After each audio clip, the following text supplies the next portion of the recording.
नमस्कार प्रणाम आप सबके भाई अखिलेश कश्यप। बात ये रहे कि हम लोग तनी भई जवन भी भई तनी दिन खातिर अंधविश्वास वगैरह हमनी के बीच में, और ये बात इतना फैल गई कि अब भइयों के दोष ना रहे कि कोई हमारा कि इहे धमकी देश भई ऐसा कि कोई फाइनो देता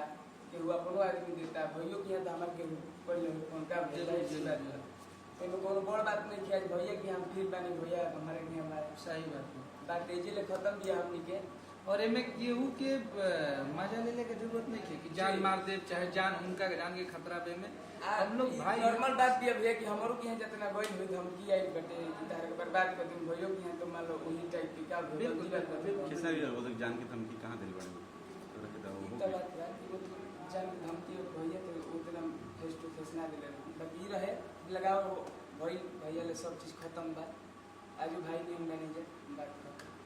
बिल्कुल। और ये घर का लड़का है हम लोग का हमनी संगे सब कोई बा चुनू भैया बानी और पंकज के मामा जी अमित भैया विवेक भैया सब कोई बानी जा हमनी को बैठल बनी जा और हमनी के एगो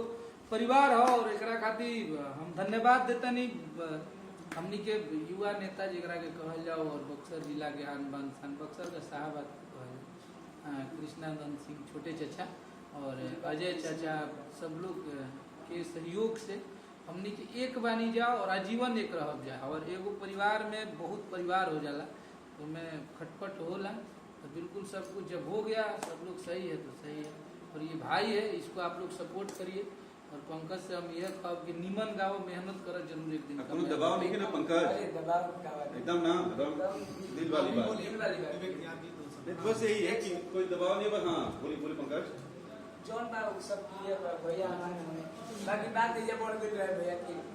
समझला ना भैया के हम पहले ना हो गेल ना एकदम क्लियर हो भैया लोगों समझो कि केहू के धमकी ना देवे जाओ बात एकरा में दूसरा के मजा लेला के जरूरत नहीं है। और सबसे पहले वो यूट्यूबर लोग के हमनी के कह देते नहीं जा कि तनकी 80 रुपया कमाए खातिर तिल के ताड़ मत बनाई जा आप सब। एकरा में हमनी के समाज में कितना गंदा प्रभाव जाता। अब हो सकता पंकज ने गलती किया अखिलेश कश्यप ने गलती किया ये गलतियां आप लोग इतना बढ़ा चढ़ा के बता दें कि समाज में और भी लोग इसको करने के लिए सोचने लगेंगे। तो आप लोगों का काम यूट्यूबर लोगों का कि सही चीज बताइए। सबसे बड़ा बात होला कि माफी के स्वीकार कर जाला तो बहुत बड़ चीज होला।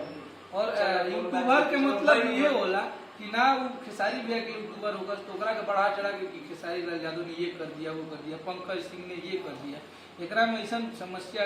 पैदा हो रही है कि दो परिवार अलग होता रहा छोटी छोटी बात के। पंकज के हम ये सोच के कबो लड़ाई झगड़ा ना के रहे कि पंकज एक सुपरस्टार गायक है चाहे बहुत बड़ा हम इनका आजीवन छोट भाई मन ले बनी और छोट भाई समझ के इनके संगे हम ले रही और जो लाइव में इनका पे हमला भई चाहे थप्पड़ के मतलब ओकरा खातिर फिर से सॉरी बोला था कि बिल्कुल ना होने के चाहिए हमरा से वो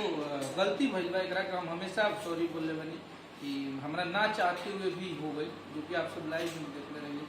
ना हो। अभी सब बंद उन करके चुपचाप से लोग गाना बजाना चालू कीजिए गाना वाना गाई जाओ। पंकज जो नया गाना होता साफ सुथरा बढ़िया वाला गाना है पंकज सुपर हिट। जितना विवाद में पंकज का वीडियो चला है अगर उतना विवाद में अगर मिलियन व्यूज ना आए गाना में तो पंकज कुछ बद कर ले चलो बोलो बोलो जितना पंकज को सपोर्ट आप लोग इस विवाद के लिए किए हैं इसके गाने पे कीजिए तो पंकज का गाना हिट करा दीजिए। जितने यूट्यूबर लोग हैं जितने लोग चढ़ाए हैं इस भाई के गाने का प्रमोशन करेंगे उस दिन मुझे आप लोगों की मोहब्बत दिखेगा। इस भाई को आप लोगों ने इतना सपोर्ट किया।